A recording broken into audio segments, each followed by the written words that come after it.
Bismillahirrahmanirrahim. Assalamualaikum warahmatullahi wabarakatuh. Di sini saya akan mempresentasikan terkait materi fisika, yaitu ada cahaya, cermin, dan lensa. Sebelumnya, saya ingin memperkenalkan diri. Nama saya Maratul Solihah, NIM I 04200071 dari kelas Fisika C S1 Teknik Mesin 2020. Lalu, apa yang akan kita bahas? Bab yang pertama yaitu terkait sifat cahaya. Yang kedua ada refleksi dan refraksi cahaya. Yang ketiga ada polarisasi cahaya. Dan yang keempat ada cermin dan lensa.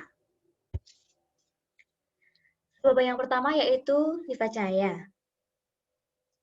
Nah, sifat cahaya itu cahaya merambat lurus, cahaya dapat dipantulkan, cahaya dapat dibiaskan, cahaya menembus benda bening, dan cahaya dapat diuraikan. Nah, di sini cahaya merambat lurus, terdapat lilin dengan 3 buah kardus yang dilubangi. Nah, posisi mereka sejajar. Ketika kita berada di balik kardus ini, kita dapat melihat cahaya dari lilin tadi. Tetapi ketika kardus ini kita geser, kita tidak dapat melihat cahaya dari lilin ini. Ini menunjukkan bahwa cahaya merambat lurus. Lalu cahaya dapat dipantulkan. Dari cahaya dari senter, kemudian menuju ke cermin dan dipantulkan ke arah yang lain. Menunjukkan bahwa cahaya dapat dipantulkan. Lalu di sini ada gambar gelas, terdapat pensil yang terlihat patah. Fenomena atau peristiwa ini menjelaskan atau membuktikan bahwa cahaya itu dapat dibiaskan. Lalu ada sifat cahaya yaitu menembus benda bening. Nah, ketika cahaya senter ini diarahkan ke gelas atau air bening, nah cahaya senter ini dapat menembus gelas tersebut, menunjukkan bahwa cahaya memiliki sifat menembus benda bening. Lalu dapat diuraikan. Nah, cahaya dapat diuraikan di sini, misal ketika kita melihat sinar matahari yang kita kira warnanya hanya putih, lalu melewati prisma, dia akan menghasilkan berbagai macam cahaya, berbagai macam warna, seperti warna-warna pelangi. Nah, ini menunjukkan bahwa si cahaya itu tadi memiliki sifat dapat diuraikan. Selanjutnya yaitu refleksi dan refraksi cahaya. Refleksi dan refraksi cahaya. Nah, refleksi cahaya itu artinya dia pemantulan, peristiwa pengembalian seluruh atau sebagian gelombang ketika bertemu dengan bidang batas antara dua medium. Nah, jadi di sini ada sinar datang, di sini ada sinar pantul. Besar sinar datang dan sinar pantul ini adalah sama. Jadi, sudutnya ini dihitung dari besarnya sudut garis normal terhadap sinar datang dan besarnya sudut di sinar pantul ini dihitung dari garis normal dengan garis sinar pantul. Lalu ada refleksi cahaya atau pembiasan.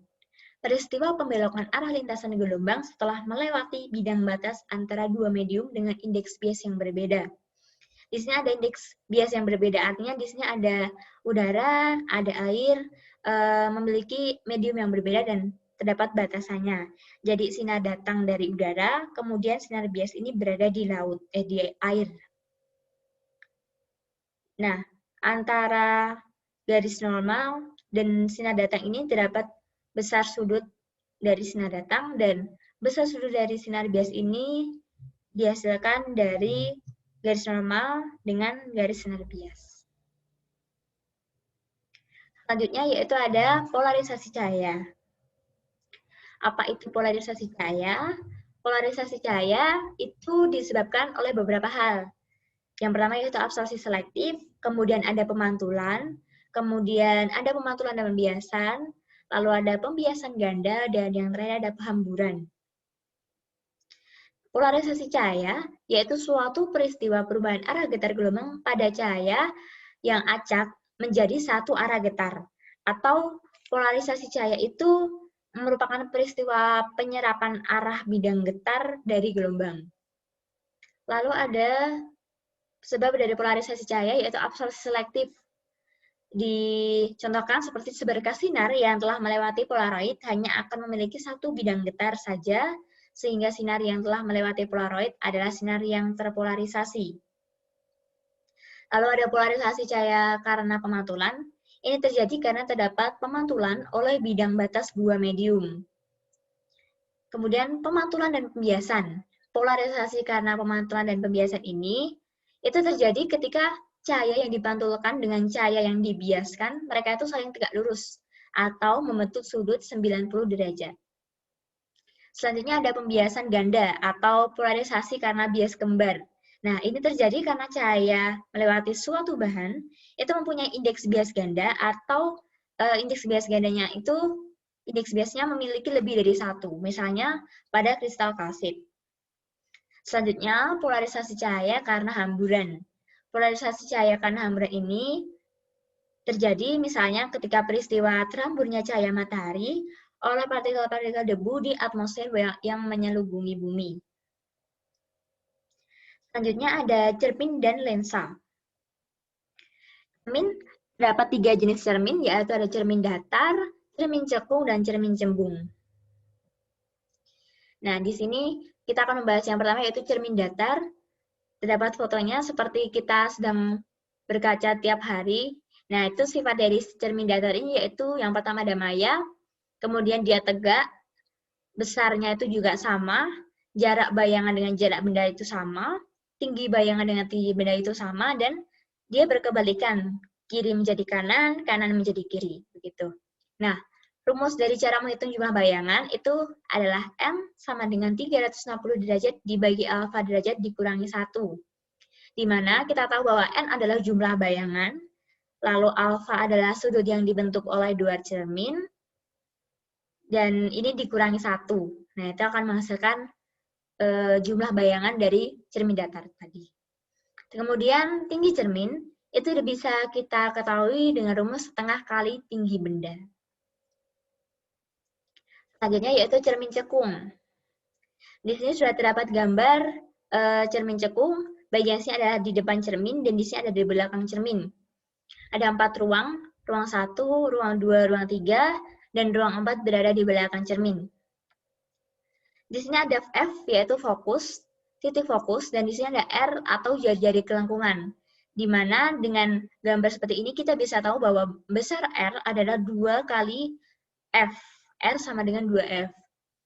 Nah, di sini membentuk bayangan nyata ketika di depan cermin atau positif, dan bayangan maya ketika di belakang cermin atau di ruang 4. Di sini ada garis biru. Garis biru ini menunjukkan bahwa sinar datang sejajar dengan sumbu utama, kemudian dipantulkan menuju ke titik fokus. Lalu ada sinar garis merah, ini menunjukkan bahwa sinar datang menuju ke titik fokus dan sejajar dengan sumbu utama. Lalu ada garis hijau, ini menunjukkan bahwa sinar datang menuju ke jari-jari kelengkungan atau R ini tadi, dan dia berjalan berkebalikan kembali ke jalan yang sama. Seperti itu. Nah, lalu jumlah ruang di sini ada 5. Dengan posisi ketika ruang benda berada di ruang 1, dia akan memiliki ruang bayangan di ruang 4 dengan sifat maya tegak diperbesar. Lalu ketika ruang bendanya itu berada di ruang 2, maka ruang bayangannya berada di ruang 3 dengan sifat nyata terbalik diperbesar. Ketika ruang benda di ruang 3, maka ruang bayangannya di ruang 2 dengan sifat nyata terbalik diperkecil. Dan pada fokusnya tidak ada. Kemudian ketika ruang benda di R, maka ruang bayangannya juga di R dengan sifat nyata terbalik sama besar. Kemudian perhitungan dari cermin cekung, yaitu 1 per F sama dengan 1 per SO plus 1 per SI. Dengan rumus yang lain ada M sama dengan mutlak dari S1 SI per SO sama dengan HI per HO. Nah, F itu apa? F itu adalah jarak fokus. Dengan SO adalah jarak benda, SI adalah jarak bayangan, HO adalah tinggi benda, HI adalah tinggi bayangan, dan M adalah perbesaran. Atau di sini ada tanda mutlak menunjukkan bahwa SI per SO ini dia selalu positif.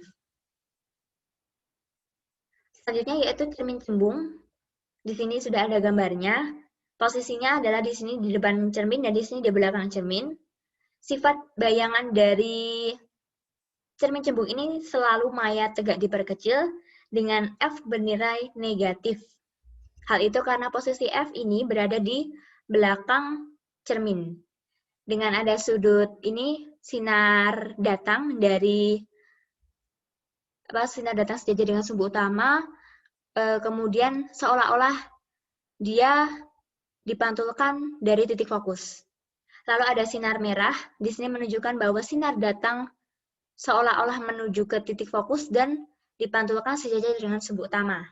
Lalu ada garis hijau, garis ini menuju ke titik jari-jari kelangkungan dan dipantulkan ke jalan yang sama. Dengan keterangan atau rumus yang sama dengan cermin cekung, yaitu 1/F sama dengan 1/SO plus 1/SI. Kemudian M sama dengan mutlak SI/SO sama dengan HI/HO. Keterangannya, F adalah jarak fokus, SO adalah jarak benda, SI adalah jarak bayangan, HO adalah tinggi benda, dan HI adalah tinggi bayangan, kemudian M adalah perbesaran.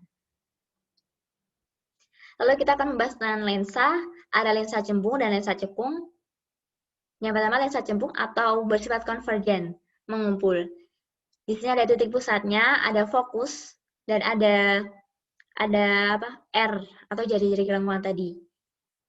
Depan lensa udah ada di sini, dan di ini ada belakang lensa, ada ruang 1, 2, 3, ada ruang 4 di sini. Lensa cembung ini juga disebut sebagai lensa positif.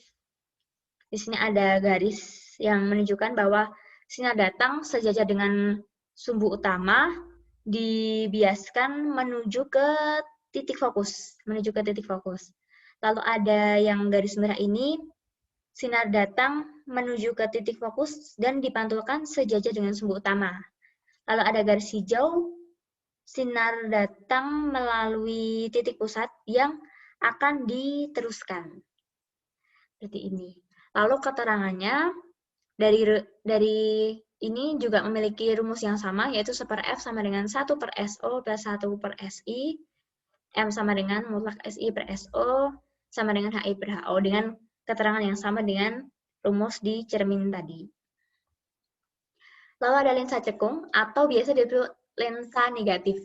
Nah, F ini bernilai negatif dengan posisi titik pusat di sini F dan R, jari-jari kelangkungan, bersifat divergen atau menyebar. Nah, sifat bayangan dari lensa cekung ini dia memiliki sifat maya tegak diperkecil. Jadi di sini sinar datang sejajar dengan sumbu utama, kemudian dibiaskan seolah-olah dia datang dari titik fokus.